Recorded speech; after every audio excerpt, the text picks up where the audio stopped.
তাদের বিরুদ্ধে আন্দোলন করতে নাবি, ঠিক না বেঠিক? কিন্তু দুঃখের বিষয় এটা, আজকে আমাদের সমাজে যখন গায়ের ইসলাম সূরাতে যখন তারা আমার নবীর শানে গুস্তাখি করে, তাদের বিরুদ্ধে তো আমরা আন্দোলন করতে নাবি, কিন্তু যখন আমাদেরই ঘরের ছেলেরা আমাদেরই চাঁদা নিয়ে আমাদেরই এলাকাতে মাদ্রাসা তৈরি করে, আমাদেরই এলাকাতে মৌলানা বানিয়ে, মুফতি বানিয়ে, আলেম বানিয়ে তারা যখন আমার নবী পাককে ছোট করে, তাদের বিরুদ্ধে কিন্তু আমরা আন্দোলন করি না। আছে না? আমি কি বুঝাচ্ছি বুঝতে পারছেন? আজকে যখন অমুসলিম সূরাতে কেউ আমার নবীর বিষয়ে বলে তো আমরা আন্দোলন করি, যখন কেউ মুসলিম সূরাতে দাড়ি টুপি রেখে আমার রাসূলকে আমাদের মতো মানুষ বলে, মরে গেছে বলে, শাফাআত করতে পারবে না বলে, তখন কই আন্দোলন হয়? কিছু বুঝতে পারছেন?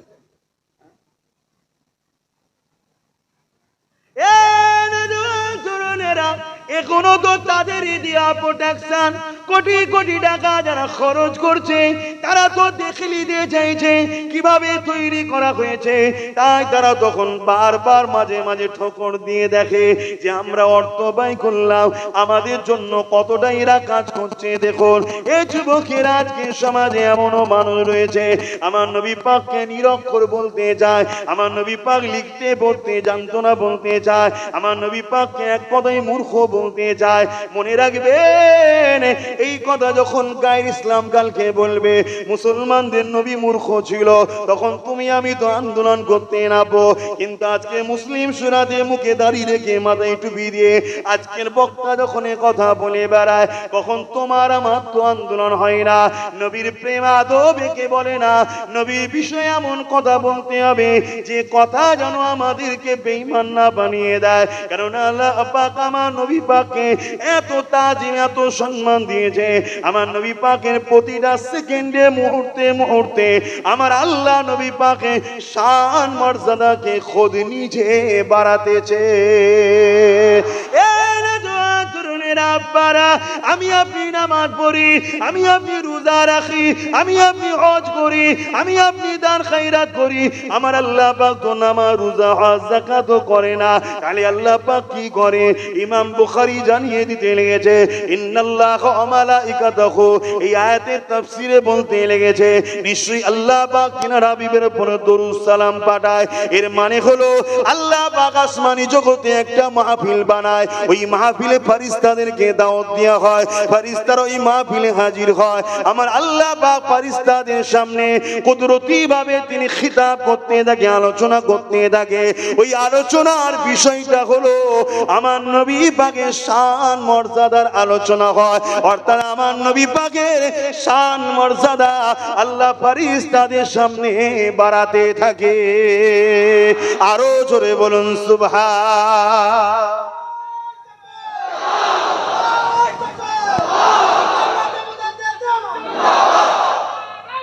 আল্লাহ। আজ যদি আমরা নবীর শান মর্যাদা নিয়ে আলোচনা করি, এতে আল্লাহ খুশি হবে না বেজার হবে? কেন আল্লাহ নিজে করেন। ইমাম বুখারীর কথা বলছি বাপ, আমার কথা নয় এটা। আজকে সেই নবীকে শান মর্যাদা আরে আল্লাহ বাড়িয়েছে, দ্বিতীয় বাড়াবার তো কেউ নাই। কেন বাড়াতে গেলে বড় হতে হয়, বাড়াতে গেলে বড় হতে হয়। আমি যদি আমার আব্বার শান মর্যাদা বাড়াতে যাই, এটা গুরুত্ব হবে না, কেন আমার বাপ আমার থেকে বড়। কিন্তু আমার বাপ যদি আমার তার বিষয়ে কিছু বলে, কিন্তু আমার একটা মাকাম বাড়বে, সম্মান লোকের কাছে গুরুত্ব বাড়বে, ঠিক না বেটি? বড় তাহলে নবীর মাকাম, নবীর শান পৃথিবীর কোন মানুষের ক্ষমতা নাই বাড়াতে পারে। বাড়াতে গেলে বড় হতে লাগে। আমার নবীর শান মর্যাদা প্রতিটা মুহূর্তে যিনি বাড়াচ্ছেন, তিনি নবীর থেকে বড়। তিনি কে? সকলে বলবেন কে? আরো জবান খুলে বলুন কে? আল্লাহ বাড়াচ্ছে। আর আজকে আমি যদি বলি সেই নবী রাখাল ছিল, নাউযুবিল্লাহ, আমি যদি বলি সেই রাসূল নিরক্ষর ছিল, আমি যদি বলি সেই রাসূল মরে গেছে, তাহলে এরকম আলেম মুফতি মাওলানা বানিয়ে আপনাদের কোনো লাভ হবে? কি চলছে সমাজে বুঝছেন? কি চলছে, তারাই সর্বসময় দেখবেন সমালোচনা করে আহলে সুন্নাত ওয়াল জামাত, নবীর প্রেমিকদের প্রতিষ্ঠানগুলোর সমালোচনা করে। কেন? যাতে করে এগুলো উঠতে না পারে, এদের লক্ষ্য এটা। এরপরও আপনাদেরকে সাধুবাদ জানাই, ধন্যবাদ জানাই যে আল্লাহ আপনাদেরকে হিদায়েতের আলো আজও দিয়েছে, যে এত বর্ষা পানির পরও কাদা ভর্তি এলাকার চাষবাসী মানুষ আপনারা, এরপরও আপনারা হাজার হাজার মানুষ আজকে এই বল্লভপুর মাদ্রাসার উন্নতির জন্য ছুটে এসেছেন। এ থেকে আশা রাখা যায় আল্লাহ আপনাদের আখিরাতও ভালাই রেখেছে। বলুন ইনশাআল্লাহ। আরো জোরে বলবেন না ইনশাআল্লাহ? কেন এই সময়টা বড় কঠিন সময়, এখন ভালো রাস্তায় থাকা বড় কঠিন ব্যাপার বাপ। এখন ছলে বলে কলে কৌশলে বড় জুব্বা, বড় দাড়ি, বড় পাগড়ি, বড় তসবি দিয়েও আমাদের ঈমান চুরি করছে, বড় বড় স্কলার সেজে ঈমান চুরি করে নিচ্ছে। এরপরও যে আল্লাহ আপনাদের ঘরে সঠিক রাস্তায় রেখেছে, এতে আপনারা খুশি না বেজায়? তাহলে আরো একবার বলতে লাগবে না আলহামদুলিল্লাহ? হায় হায়। আমাদেরই সকলের প্রচেষ্টায় আজকে এখানে একটা মাদ্রাসা আল্লাহ গড়ে তুলছেন, কবুল করেছেন। এবং আপনাদেরকে এটাও জানিয়ে রাখি, আপনাদেরই সহযোগিতায় এই মাদ্রাসার নামে এখানেই 3.5 শতক জায়গা বা নতুন করে আল্লাহ কিনিয়েছে, যেটা আপনারা কিনিয়েছেন। বলুন আলহামদুলিল্লাহ। এবং খুশি ও আনন্দের বিষয়, আমাদেরই ভাই, এলাকারই সুসন্তান, আমার এই হাজী সাহেবের সাহেবজাদা আমার মিনহাজ ভাই, সেও মাদ্রাসার ওই সামনে দেখছেন না একটু বেড়েছে, ওই ফন্টের ওই পজিশনটা সম্ভবত 9.5 শতক। কারা দায়িত্ব এখানে আছে? কারা? 9.5 শতক জায়গা বল্লভপুর মাদ্রাসার নামে আমার এই হাজী সাহেবের সাহেবজাদা আমার মিনহাজ ভাই সে খরিদ করে দিয়েছে। বলুন আলহামদুলিল্লাহ। আশা রাখি এই জায়গাকে আল্লাহ কবুল করেছে। না এরকম একটা ভেতরে যত দিন যাচ্ছে চারিদিক থেকে মানুষ ঝাঁকের মতো ছুটে আসছে। এটা আমারও কোনো কৃতিত্ব নয়, আপনাদেরও কোনো কৃতিত্ব নয়, এ সব কামলিওয়ালা মদিনাওয়ালার ফয়েজ। আল্লাহ কবুল করুক। বলুন আমিন। এটা আমার হুজুরের নজর। এটা আমাদের অফিস ইনচার্জ আলাউদ্দিন সহ আরো অনেকে বলছিল যে এত কাদা পানির মধ্যে বিশেষ করে যারা প্রতিপক্ষ আছে যে কিভাবে হবে, মানুষজন আসবে কিভাবে, বসবে কিভাবে, ম্যানেজ করা যাবে। আমি তো ছিলাম না, আপনারা হয়তো অনেকে জানেন। আমি একটু জিয়ারতে গিয়েছিলাম আহলে রসুলদের দরবারে, বিশেষ করে ইমামে হোসাইন হুজুরের দরবার, মৌলা আলী হুজুরের দরবার, মুসা কাজিম আহলে রসুলের দরবার, আর এক আহলে রসুল বাগদাদের জমিনে শুয়ে আছেন পিরানে পীর দস্তগীর বড় পীর আব্দুল কাদের জিলানী আল বাগদাদি আল হাসানি আল হোসাইনি হুজুরদের দরবার, আরো নবী আলাইহিমুস সালাম, ইমামে আজম নুমান বিন সাবিত আবু হানিফা হুজুরের দরবার। রুহানি খোরাক নিবার জন্য ওলিদের দরবারে যেতে হয়। এই বিশ্বে দ্বীন ইসলাম কায়েম হয়েছে ওলি আউলিয়াদের দ্বারা। জোরে বলুন সুবহানাল্লাহ। ইলম দুই ধরনের, আল ইলমু ইলমান, একটা জাহিরি অপরটা বাতিনি। এই পৃথিবীতে যে যা পেয়েছে ওলি আউলিয়াদের দরবার থেকে পেয়েছে। তো যাক, ও বিষয়টা আলাদা। গত পরশুদিন রাত্রিরে ভোরবেলা আমি এসেছি। গতকালকেও মাহফিল ছিল, কোনো সময় পাইনি যে কি হচ্ছে না হচ্ছে। তারপরে শুনলাম, আমি তো একা সব জায়গার দায়িত্ব নিয়ে, আমার ছোটটাও দায়িত্বে আছে, তার কাছে নাকি আলোচনা করেছে, সে বলে যে ওই দিনই হবে। কোনো কথা নাই, আমাদের লক্ষ্য আল্লাহ ও রসুলকে খুশি করার জন্য। কি আসবে না আসবে ওটা আমাদের টেনশন নাই। যিনি সবকিছু করতে পারেন, তিনি বর্ষা কাদাতেও সব ব্যবস্থা করে দেবেন। আজকে দেখুন এত পানি বর্ষা, তো আপনারা হাজারো মানুষ, আল্লাহ আপনাদেরকে হাজির করিয়েছেন, বলুন সুবহানাল্লাহ। তো যাক, প্রতি বছরে আপনারা আসেন, এই ছোট ভাইটাকে কেউ ভাইয়ের মতো, কেউ বাবাজির মতো ভালোবাসেন, আপনাদেরকে নিয়েই কিন্তু এই বল্লভপুর মাদ্রাসা। আমি কোনোভাবেই তো সময় পাচ্ছি না। আজকে যদিও বা আপনাদের কাছে আসলাম, এখান থেকে আসার আগে আরেক জায়গায় গিয়েছিলাম, বসিরহাটে কটুরে ছিলাম, ওখানে দুটো চারটে ছিল, আড়াইটায় পৌঁছেছি। ওখানে তার একটু আগে পৌঁছেছি, নামাজ পড়ে আড়াইটায় উঠেছি, 4:30টায় নেমেছি, আসরের নামাজ পড়ে আপনাদের কাছে এসেছি। আমার এই বল্লভপুরের মাদ্রাসার যিনি দায়িত্বে ছিলেন, আমার চাচাজি, আল্লাহর হওয়ালায় তো চলে গেছে, 2 বছর হয়ে গেল। আজকে দায়িত্ব পড়ে এবং মানবতাও বলে, এই দিনটা সেই মানুষটা সে বসে থাকতো, খাটাখাটনি করত, নবীর ঘরকে ভালোবেসেছে। রসুলকে যে ভালোবাসে সেই তো নবীর ঘরকে ভালোবাসবে। তা আমারও দায়িত্ব বা মানবতাও বলে কমসে কম তার কবরের কাছে একটু দাঁড়ানো দরকার। তাই এবং পানি হয়ে সব ডুবে গেছে চারিদিক, আবার ঘুরে সেই বুড়ির হাট খোলা হয়ে আপনাদের কাছে এসেছি। সংক্ষেপ সময় 2 কথা বলবো, এবং আমি চেয়েছিলাম আব্বাজান হুজুরকে দিয়ে আখির দোয়া করাবো, কিন্তু আমি চাইছি মুরব্বী মানুষ, তিনি এতটা রাস্তা আবার যাবে, আর বেশি রাত তো হয় না, সব খাটাখাটনি মানুষ, তাই তো নাকি? যদি বেশি রাত করি বসে থাকবে মুখের দিকে তাকিয়ে, কিন্তু রোজ খাটে রোজ খায়, কাল বড় কষ্ট হয়ে যাবে। দুনিয়াও দরকার, আখিরাতও দরকার। কেন আল্লাহ শিখিয়েছে, রব্বানা আতিনা ফিদ দুনিয়া হাসানাতুন ওয়া ফিল আখিরাতি হাসানা। ধর্ম দিনের শিক্ষাও দরকার, আর দুনিয়ায় রুজি রুটিরও দরকার। তাই নিয়ত তো করেছি 10টার মধ্যে দোয়া করে, এবং কিছু তাবারুকের ব্যবস্থা আমার এলাকার বাপ ভাই মা বোনেরা করে, সেটা আপনাদের কাছে পেশ করা হবে ইনশাআল্লাহ। তো আসুন এখন সংক্ষেপ সময় একটা বিষয়ের উপর আলোচনা করি, যে আলোচনা আজকের দিনে বড় গুরুত্ব, বড় প্রয়োজন। সেই বিষয়টা হলো, আজ আমরা বড় মুসিবতের মধ্যে আছি।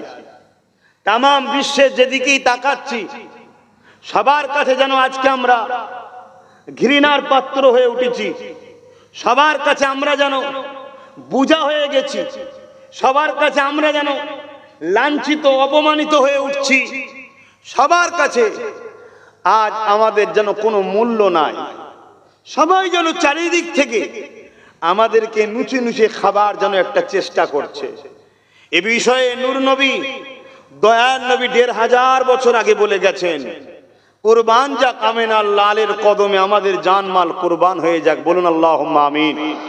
নবী আমার বলেছেন, একটা সময় আসবে যেভাবে প্লেটে খাদ্য থাকলে ওই খাদ্যকে আহারের জন্য একদল পশু ঝাঁপিয়ে পড়ে, একটা দিন আসবে কিছু মানবরূপী আমার উম্মতের উপরে ঝাঁপিয়ে পড়বে, তাদেরকে নুচে নুচে ছিঁড়ে খাওয়ার জন্য।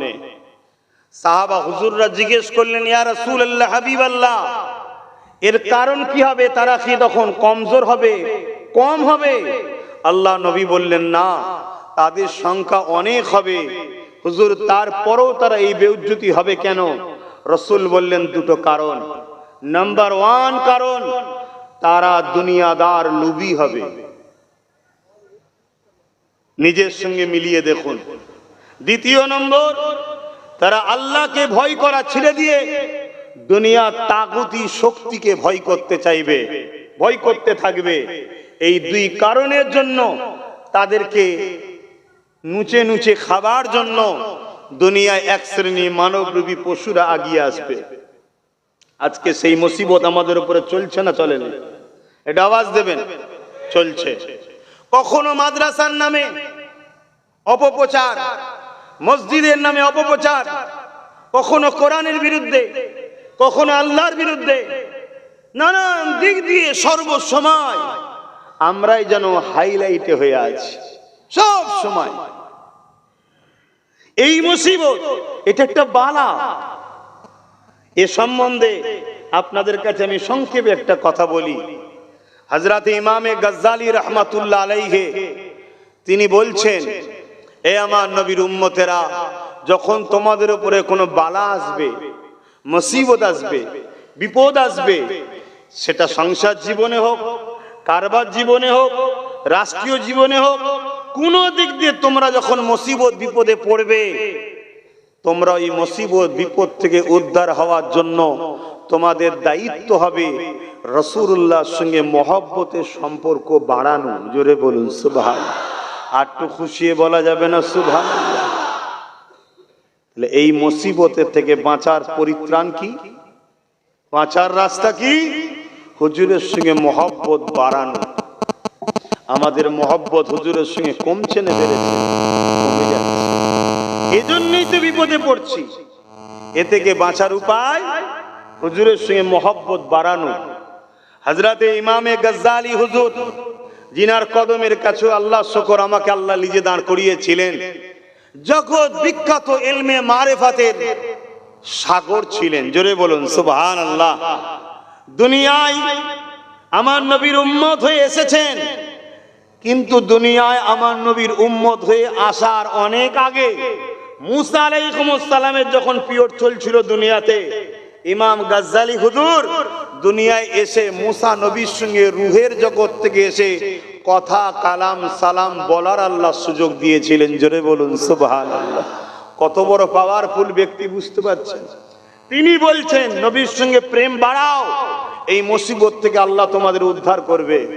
তাহলে আমাদের প্রেম বাড়াতে হবে না হবে না? এটা আওয়াজ দিন, আড়াতে হবে না হবে না? তিনার অনুসারী মুরিদরা জিজ্ঞেস করছেন, হুজুর এই প্রেম বাড়াতে গেলে কি করতে লাগবে? ইমামে গজ্জালী হুজুর বললেন দুটো কথা। একটা হলো দরুদ বেশি বেশি করে পড়ো। জোরে বলুন সুবহানাল্লাহ। আমরা তো দরুদ পড়তে চাই না, বলুন। মাহফিল ছাড়া এমনি সময় কজন মানুষ দরুদ পড়েন বলে? একটা মাহফিলের বাহানায় ওসিলাতে তবু আমরা দরুদ পড়ি, তাও কি বারবার বলতে হয় বাবা পড়, জোরে জোরে পড়, জোরে জোরে পড়। অনেকবার বলার পরে তাও যদি একটু জবান খোলে, হাই রে আমার নবীর উম্মত, হায় আমার ভাইরা, আজ আমরা কত ধ্বংস হয়ে গেলাম এই দুনিয়ার লোভ লালসায়। আজ আমাদের মুখ থেকে দরুদ আল্লাহ কেড়ে নিচ্ছে। এর চেয়ে বড় ধ্বংস লজ্জা কি আছে যে আমাদের জবানটা দরুদ বেরোচ্ছে না? ভয় করুন আল্লাহকে, নিজেকে চিনতে শিখুন। কাল সূর্য উঠবে, আমি উঠবো কোনো গ্যারান্টি নাই, আপনি উঠবেন কোনো গ্যারান্টি নাই। তাহলে এক নম্বর কি বললো? নবীর সঙ্গে প্রেম বাড়ে কিসে? দরুদ পড়লে। দ্বিতীয় নম্বর ইমামে গজ্জালী হুজুর বললেন নবীর জীবনী পড়ো। যদি জীবনী পড়তে না পারো, যে মজলিসে গেলে, যাদের কাছে গেলে নবীর জীবনী শোনায়, তাদের কাছে গিয়ে জমে জমে বসো। জোরে বলুন সুবহানাল্লাহ। আরো জোরে বলবেন না? আহা, কেন এই পৃথিবীতে লাখো কোটি অন্য ধর্মে জন্ম নেওয়ার ঘরের ছেলেরা আমার নবীর জীবনী যারাই পড়েছে তারাই নবীর প্রেমিক হয়ে গেছে। জোরে বলুন সুবহানাল্লাহ। আজ আমার ঘরের ছেলে নবীর জীবনী পড়ছো না, নবীর থেকে দূরে আছো। যদিও বা মাহফিল করছো, উলামারা আসছে, ঘন্টার পর ঘন্টা ওয়াজ করছে, নবীর জীবনী শোনাচ্ছে না।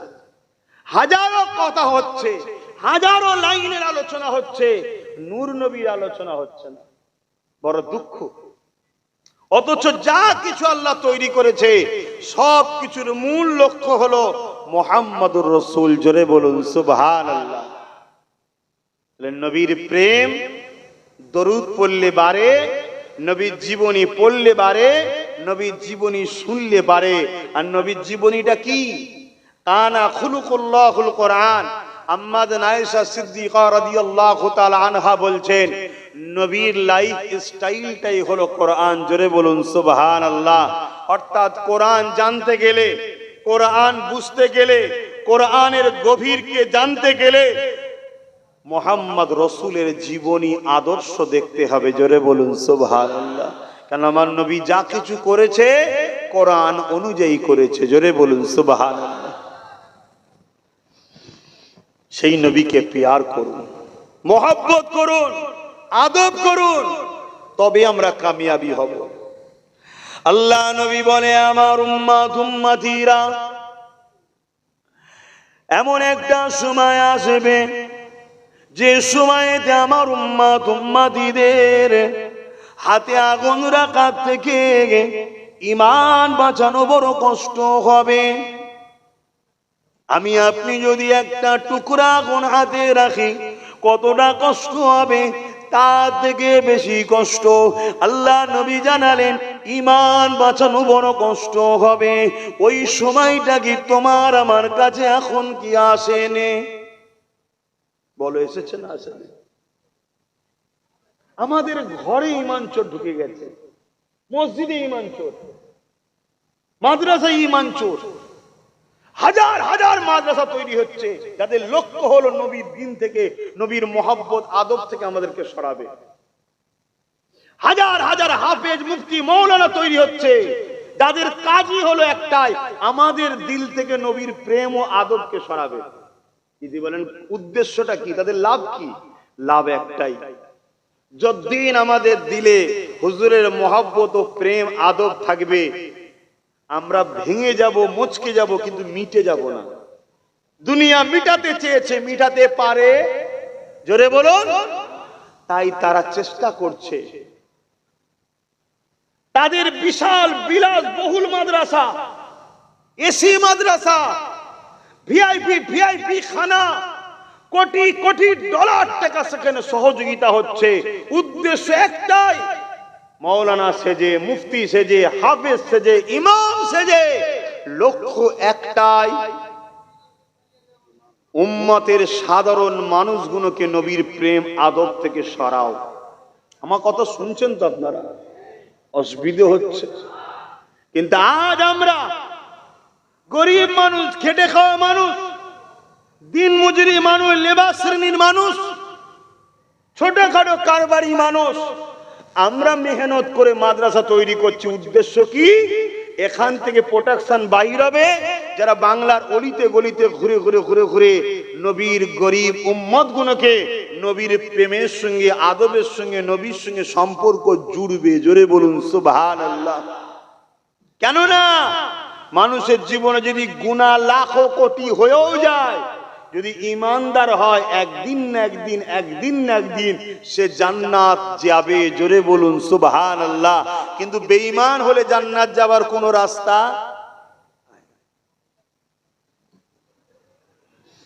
আহারে, যে নবী আমার সারাটা জীবন তোমার আমার জন্য কেঁদেছেন, এ নওজোয়ান তরুণেরা, সেই নবী পাককে মহব্বত করেন, ভালোবাসেন, সেই নবী পাককে চিনুন। কেননা নবীকে যদি চিনতে না পারি, রাসূলের গুরুত্ব, মাকাম, সম্মান যদি না জানতে পারি, হাজারো মসজিদ মাদ্রাসা বানিয়ে, হাজারো নামাজ রোজা করে, হাজারো হজ করে, দাঁড়িয়ে টুপি রেখে নাজাত কোনোদিন পাওয়া যাবে না।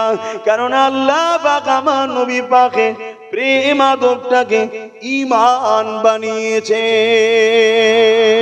তাই নবী পাক বানিয়ে দিলেন আখেরি জামানাতে হাতে তালুতে আগুন রাখার থেকে ঈমান বাঁচানোটা আরো কষ্ট হবে।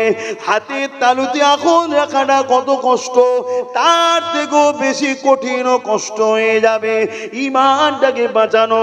কেননা তোমার আমার অর্থতে, তোমার আমার গ্রামেতে, তোমার আমার এলাকাতে হাজারো মাদ্রাসা মসজিদ তৈরি হবে, যাদের মাকসাদ হবে নবীর সাধারণ উম্মত উম্মতি গুলোকে আল্লাহ নবীর মুহাব্বত আদব প্রেম থেকে সরিয়ে দেওয়া। তাই আজকে তোমাদের কাছে এই মেসেজটাই দিয়ে যায়, এই মুসিবত বালা থেকে, এই বিপদ থেকে, সংসার অশান্তি থেকে, অংশমান করে অর্থনীতি সমস্যা থেকে, রাষ্ট্রীয় সমস্যা থেকে এই যদি সমাধান পেতে চাও, এর উপায় হলো একটাই, নবীর উপরে মুহাব্বতটা বাড়াও, নবীর আদব সম্মান হৃদয়ে বাড়াও। কারণ এটাকে ঈমান বলে। ঈমান যার যত মজবুত হবে, আল্লাহ পাকের সাহায্য সে তত বেশি পাবে। আরো জোরে বলুন সুবহান।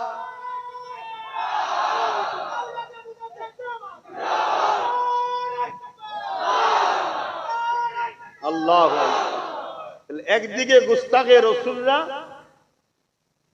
একদিকে গুস্তাখে রসুলরা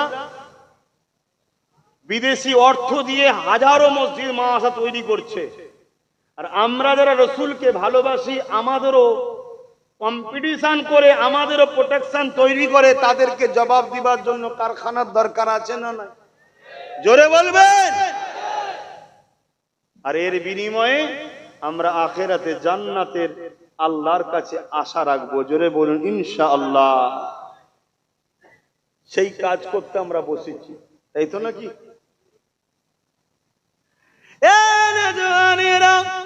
আল্লাহ নবী নূহ নবী দয়া নবী জানিয়ে দিলেন আমার উম্মাহ শিরক করে ধ্বংস হবে।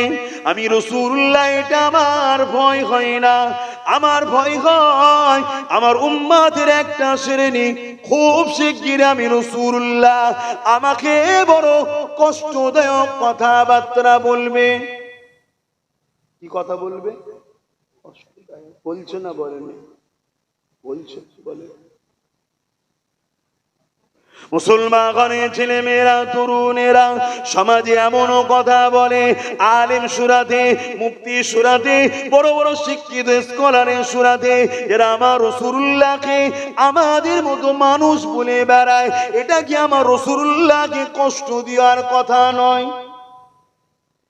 আমার নবীর ভবিষ্যৎবাণী মিলছে না মেলে? অসুবিধা হচ্ছে আপনাদের, একটু জেনে রাখুন।